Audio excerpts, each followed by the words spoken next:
particular project, you know, there is a lot of community members that will be involved and so on. For me, it's really about a celebration, and it's about creating, if something, a euphoric feeling. The real simple, naive, beautiful thing about dance and music is that it brings people together.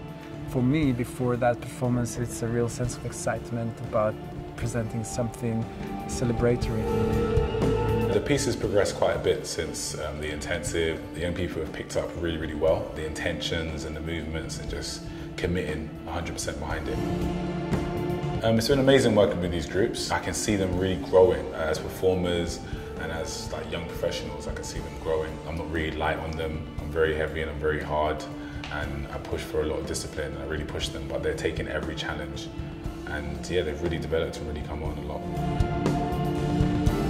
Thinking about staging now, also because we're using the marching band and using live music, it's trying to make sure it marries the live music perfectly. It's definitely going to be a challenge, but I'm looking forward to the challenge. So I'm Captain Craig Bywater, Director of Music of the Band of the Irish Guards. We're here involved in the East Wall project. Normally we would be providing musical support to the daily state ceremonial occasions, changing of the guard, Buckingham Palace. But here we're involved in this drawing together of all of the various art forms across London.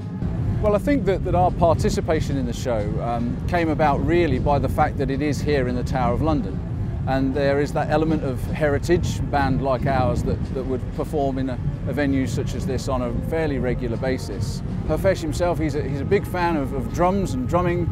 Our percussion section have certainly been, you know, right to the fore on some occasions. But it's evolved really, you know, with sort of the communication side and different ideas being shared. I mean, it's great to see how that has actually sort of just become the show that it is going to be this evening.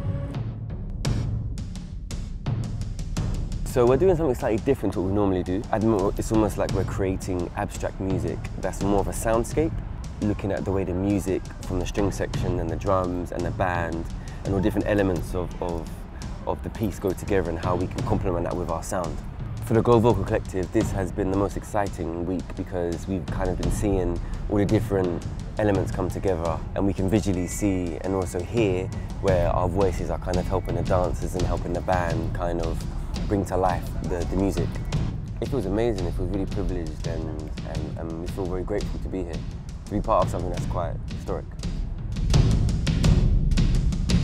From a choreographer's point of view, I think watching I feel it's actually a bit more nerve-wracking than performing, because I feel like I can never actually watch it. I'm always trying to correct and move with them. People always say they find it really annoying being next to me watching a show because I'm constantly moving, speaking to myself. I'm not relieved, but I'm kind of like, it's come together. You get to see it on stage, you get to see the different communities it's put together. I'm a little bit sad because I wanted the show to last for longer, but at the same time, I'm kind of happy that there's an end in terms of the performance, but hopefully it's the start of new relationships with the performers and the community groups.